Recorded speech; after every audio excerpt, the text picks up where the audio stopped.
Saudara, pembahasan lebih lengkap mengenai pengusutan pelanggaran pidana di kasus pagar laut di Kabupaten Tangerang ini sudah bersama kami di Kompas Petang, Ketua Riset dan Advokasi LBH PP Muhammadiyah, Pak Gufroni, yang juga merupakan pelapor dalam kasus pagar laut di Kabupaten Tangerang ini. Selamat petang, salam sehat, Mas Gufroni.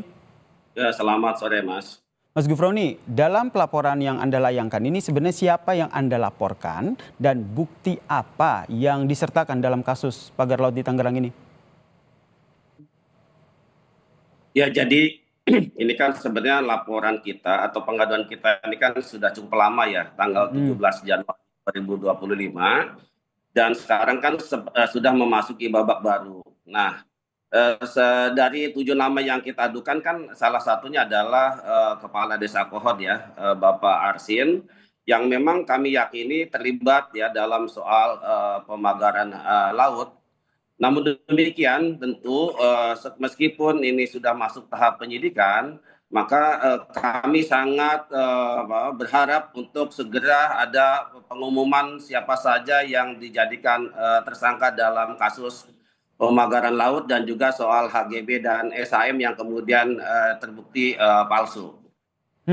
Kalau kita lihat kan pelapor lain juga menginformasikan bahwa sebenarnya sudah ada 3 sampai 4 tersangka. Anda sudah mendapatkan informasi itu soal perkembangan kasus ini? Ya, betul, memang kami sudah mendengar ya bahwa akan ada beberapa orang tersangka dan bisa jadi nanti jumlahnya bisa bertambah ya.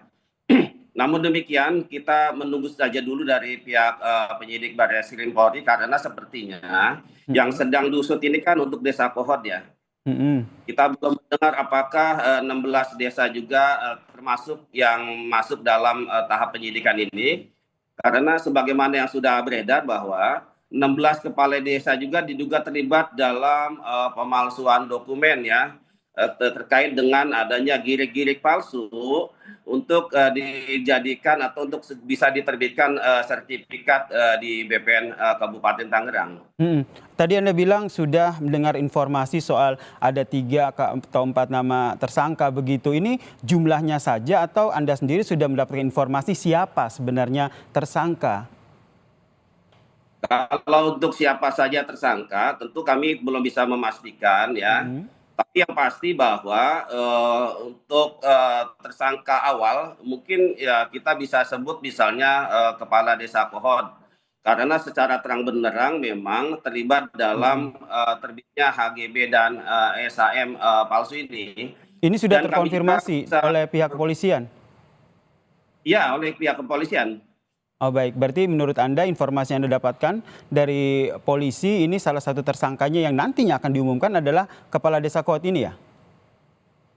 Ya, betul. Jadi kita punya keyakinan bahwa Kepala Desa Kohod ini yang nanti akan bisa ditetapkan sebagai tersangka untuk tahap awal ya. Karena ini kan melibatkan banyak pihak, puluhan orang dari 16 kepala desa, oknum BPN, kemudian dari pengacara yang mengurus terkait dengan permohonan penerbitan ini. Jadi artinya banyak pihak dalam kasus ini yang bisa dijerat sebagai tersangka. Banyak pihak kemudian sudah diperiksa Kepala Desa Kohod. Menurut Anda siapa lagi yang harus Anda dorong pihak dari polisi untuk diperiksa?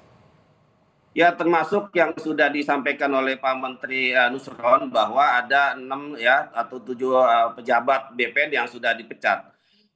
Maka tentu oknum-oknum BPN yang terlibat dalam penerbitan HGB dan ASM juga harus segera ditetapkan sebagai tersangka, karena sudah terang alat buktinya ya terkait dengan adanya penerbitan HGB dan SHM itu yang belakangan ternyata itu adalah ternyata memang menyalahi aturan dan terindikasi ada tindak pidana di situ.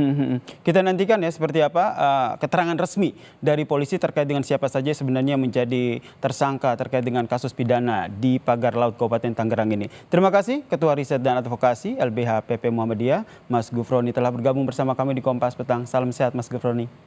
Salam sehat semua. Terima kasih, Mas.